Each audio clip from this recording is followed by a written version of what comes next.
Hi guys, ഈ കാണുന്നത് brake shoe plate 2017 മുന്നുള്ള classical സ്റ്റാൻഡേർഡിലൊക്കെ വന്നുകൊണ്ടിരുന്നൊരു സാധനമാണത്.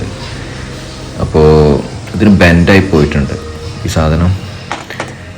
ഈ കാണിക്കുന്നതാണ് ഇതിൻ്റെ പുതിയ മോഡൽ. ഇത് ഭയങ്കര ഹെവി ആയിട്ടുള്ളൊരു സാധനമാണ്. അതിൻ്റെ സ്റ്റോപ്പർ പിന്നെ അല്ലെങ്കിൽ സ്റ്റഡി പിന്നൊക്കെ ഫുൾ ബെൽഡിങ് ആണ്. അപ്പോൾ ബ്രേക്ക് പിടിച്ചാൽ സ്ഥാനം മാറാനുള്ള ചാൻസ് ഇല്ല. അപ്പോൾ ഇതൊരു ബ്രേക്ക് സ്റ്റക്കായിട്ട് വന്നൊരു വണ്ടിയുടെ സാധനമാണ് ഞാനിപ്പോൾ നിങ്ങൾക്ക് കാണിച്ചു തരുന്നത്. അപ്പോൾ അതിൻ്റെ കണ്ടില്ല, അതിൻ്റെ ക്രോസിൽ കിടക്കുന്നത്. അപ്പം നിലവിൽ ഒരു ലൈനറുടെ സൗണ്ട് അല്ലെങ്കിൽ ബ്രേക്ക് ജാമാവുന്ന പ്രശ്നമൊക്കെ ഉണ്ടെങ്കിൽ ഈ സാധനം പഴയ മോഡൽ വണ്ടി, ഈ 2017 മുന്നുള്ള വണ്ടികൾക്ക് ഈ ഒരു മോഡലാണ് കമ്പനി കൊടുത്തിട്ടുള്ളത്. അത് മാറിയിട്ട് പുതിയ മോഡലോട്ട് കൺവേർട്ട് ചെയ്യാൻ വേണ്ടി ശ്രമിക്കുക. എന്നാലും ഒരുപാട് ബാക്ക് ബ്രേക്കിൻ്റെ ഒരുപാട് ഇഷ്യൂ മാറി കിട്ടും. ഈ ഒരു സാധനത്തിൻ്റെ വരുന്ന വില എന്ന് വെച്ച് കഴിഞ്ഞാൽ ഏകദേശം ഒരു 640 രൂപയാണ് ഇതിൻ്റെ വില വരുന്നത്.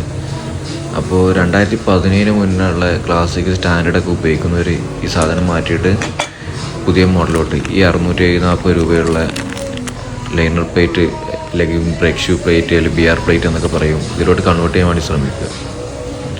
അപ്പോൾ ഓക്കെ ഗൈസ്.